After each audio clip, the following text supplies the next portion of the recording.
Bismillahirrahmanirrahim. Assalamualaikum warahmatullahi wabarakatuh.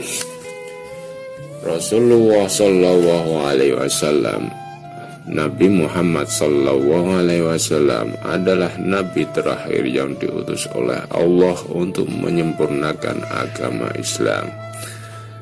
Maha Guru macam manakah beliau? Manusia corak apakah? Beliau yang tak ubah sebagai telaga atau lubuk yang dalam, yang penuh dengan kebesaran, kejujuran, dan ketinggian. Sungguh, orang-orang yang terpesona melihat kebesarannya itu taklah dapat disalahkan. Sementara orang-orang yang sedia menebus dirinya dengan nyawa mereka, merekalah yang beroleh keberuntungan. Muhammad sallallahu alaihi wasallam, putra Abdullah, utusan Allah kepada umat manusia dalam arena kehidupan yang panas membara. Rahasia dan syarat-syarat apakah yang dimilikinya secara sempurna hingga ia berhasil menjadi seorang manusia yang mengatasi seluruh manusia? Dan tangan keramat macam apakah yang ditadahkannya ke langit hingga seluruh pintu rahmat, pintu nikmat dan petunjuk terbuka baginya selebar-lebarnya? Keteguhan iman, kekuatan, dan kemauan macam apakah? Kejujuran, ketulusan, dan kesucian corak manakah? Kerendahan hati, kecintaan, dan kesetiaan seperti apakah? Lalu menjunjung tinggi kebenaran, dan kemudian penghargaan terhadap hidup dan segala makhluk yang hidup. Sungguh, Allah telah melimpahkan padanya karunia sebanyak-banyaknya, menyebabkannya mampu memikul panji-panjinya dan membicarakan asmanya, bahkan menjadikannya sanggup sebagai penutup dari semua rasulnya. Itulah karunia Allah kepadanya tidak terkira besarnya, dan betapa juga asiknya akal pikiran, ilham maupun tulisan membicarakannya dan mengubah lagu-lagu kebesarannya. Tapi seolah-olah semua itu tidak akan mampu mencapai tempatnya dan tidak pernah mampu bibir menuturkannya.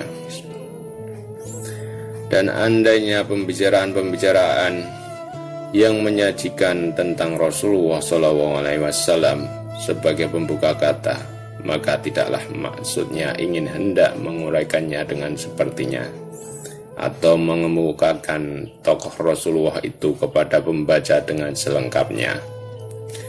Itu tidak lebih dari ujung-ujung jari yang dengan segala kerendahan hati menunjukkan keunggulan dan kebesarannya yang telah memikat hati manusia dan merebut cinta kasih yang tiada taranya dari orang-orang Muhajirin dan Ansor, yang sebagian mereka kita paparkan riwayatnya dalam channel ini.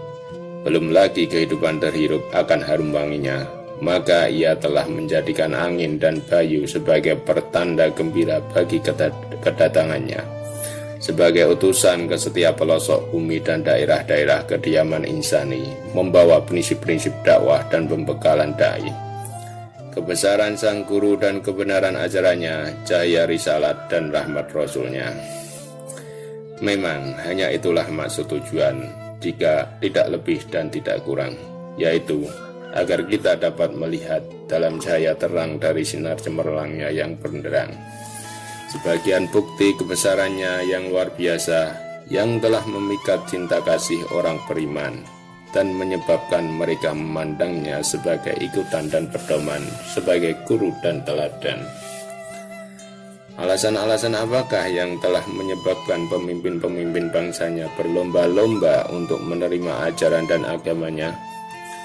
Abu Bakar, Tolha, Zubair, Utsman bin Affan, Abdurrahman bin Auf, Sa'ad bin Abi Waqqas, dan lain-lain, yang dengan tindakan mereka beriman itu berarti mereka rela melepaskan kemuliaan dan kemegahan yang melingkupi mereka selama ini, dan pada waktu yang bersamaan sedia menghadapi kehidupan yang bergejolak, penuh dengan kesulitan, perjuangan, dan beban penderitaan. Apa kira-kira yang telah menyebabkan golongan jelata di antara kaumnya berlindung diri kepadanya dan segera bernaung di bawah panji-panji dan bendera dakwahnya? padahal mereka mengetahui bahwa ia tidak mempunyai harta maupun senjata, serta tidak sunyi dari mara bahaya dan dikejar-kejar bencana yang mengincarnya dengan amat kejamnya, tanpa kawan pembela yang akan melindunginya. Apakah yang mendorong adikara jahiliyah Umar bin Khattab yang sedang mencarinya dengan maksud hendak memenggal kepalanya, tiba-tiba berbalik haluan lalu pergi mencari musuh-musuh dan para penentangnya untuk menebas kepala mereka dengan pedang itu juga, yang kini kian bertambah tajam disebabkan keimanannya? Apakah yang menyebabkan orang-orang pilihan dan terkemuka Madinah pergi menemuinya untuk baiat dan berjanji akan sama-sama mendaki bukit yang tinggi dan menuruni lembah yang dalam, padahal mereka menyadari bahwa peperangan yang akan terjadi di antara mereka dengan orang-orang Quraisy akan berkecamuk dengan amat dahsyatnya? Apakah yang menyebabkan jumlah orang-orang beriman kian bertambah dan tak pernah berkurang, padahal setiap pagi dan petang ia selalu meneriakkan pada mereka, "Aku tidak mempunyai wewenang untuk memberimu manfaat atau mudarat, dan aku tidak mengetahui apa yang akan terjadi atas diriku, begitu juga atas dirimu sekalian." Apakah pula yang menyebabkan mereka percaya bahwa pelosok dunia akan dibebaskan dari kekufuran dan kenikmatan dunia dipersembahkan kepada mereka, dan bahwa telapak kaki mereka akan bergelimang dengan kekayaan dunia melintasi berbagai mahkota kerajaan? Apakah pula yang menyebabkan mereka percaya bahwa Al-Quran yang ketika itu mereka baca secara sembunyi-sembunyi akan didengungkan ke segenap penjuru dengan nada keras dan alunan tinggi, bukan di lingkungan kaum mereka saja atau di jazirah Arab semata, tetapi meluas ke seluruh kolong langit dan menembus kurun waktu? Maka apakah kiranya yang menyebabkan mereka yakin akan kebenaran ramalan yang dinubuatkan Rasul mereka, padahal dikala mereka berpaling kiri dan kanan dan melihat muka ke belakang, tak ada yang mereka temui kecuali tanah gersang dan pasir membara, bahkan batu-batu panas bak lambaian neraka, dan pohon-pohon kering yang pucuknya tak ubah kepada kepala setan yang sedang dirajam siksa? Dan apa gerangan yang telah menyebabkan kalbu mereka dipenuhi keyakinan dan kebakatan iman ini? Tiada lain hanyalah putra Abdullah itu. Dan siapa pula yang dapat mencapai semua keutamaan itu kecuali dirinya sendiri? Sungguh, telah mereka saksikan keutamaan dan keistimewaannya. Telah mereka lihat kesucian, kesederhanaan, kejujuran, keberanian, dan keteguhan pendiriannya. Mereka lihat ketinggian dan rasa santunnya, akal budi dan buah pikirannya. Mereka lihat matahari bersinar, memancarkan kebenaran dan kebesarannya. Mereka dengar air kehidupan mulai mengalir ke pembuluh hayat demi Muhammad Sallallahu Alaihi Wasallam. Itu menyiraminya dengan wahyu yang diterimanya pada hari-hari itu dan dengan renungan-renungannya di masa lalu. Mereka saksikan semua itu, bahkan berlipat ganda dari itu, bukan dengan mendengarnya dari mulut ke mulut, tetapi secara berhadap-hadapan muka dan melihatnya dengan mata kepala, baik mata lahir maupun mata batin mereka. Dan demi orang-orang Arab tadi menyaksikan peristiwa-peristiwa yang kita sebutkan itu, serta selesai melakukan penyelidikan mereka, maka tak perlulah lagi diceritakan hal-hal selanjutnya. Mereka adalah ahli selidik dan siasat. Salah seorang di antara mereka melihat jejak kaki di tengah jalan, maka ia akan dapat mengatakan kepada Anda, "Ini adalah jejak telapak kaki si Anu, putra si Anu." Atau demi tercium olehnya bau nafas orang yang menjadi lawan bicaranya, maka ia akan mengetahui apa yang bersembunyi dalam dada orang itu, apakah kebenaran ataukah dusta. Mereka telah melihat Muhammad SAW dan hidup semasa dengannya semenjak ia lahir ke alam dunia. Tidak satu pun yang tersembunyi bagi mereka mengenai peri hidupnya. Bahkan masa kecilnya, yakni suatu masa yang tidak begitu menjadi perhatian kecuali bagi keluarga dan orang tua dari anak itu sendiri. Terhadap Muhammad SAW, masa kecilnya itu disaksikan dan telah menjadi perhatian bagi seluruh penduduk Mekah. Sebabnya ialah karena masa kanak-kanaknya tidak seperti masa kanak-kanak anak lain. Perhatian orang bertoleh kepadanya melihat kedewasaannya yang cepat dan amat pagi. Begitupun peralihannya yang segera dari kegemaran bermain sebagai anak-anak kepada sikap bersungguh-sungguh dari orang dewasa. Sebagai contoh misalnya orang-orang Quraisy sering memperkatakan cucu Abdul Muthalib ini yang tidak menyukai permainan anak-anak serta obrolan mereka di malam hari. Setiap ada orang yang mengajaknya ikut serta, maka jawabnya, "Tidaklah untuk itu aku dicipta."